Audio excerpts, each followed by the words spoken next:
โอ้พี่น้องสาธุกะหล่ำเจดีงวดหน้าให้ลูก3 ตัวตรงเลยเด้อเกิดมาพึ่งเคยพกเคยพอสดๆจากสวนกะหล่ำเจดีพี่น้องสวยเนาะสวยอีหลีสวยหมุนแน่หมุนแน่สวยอีหลีสวเนาะยเลยเจดี อันนี้ได้จากประทีมเด้อค่ะพี่น้องครับพี่น้องอยู่ใกล้ๆก็มาเอาเด้อพี่น้องเด้อ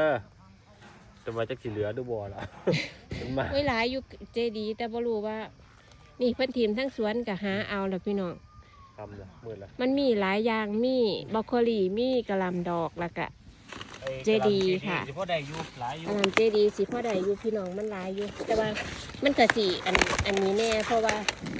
สายพายุสายมาสินะค่ะสวย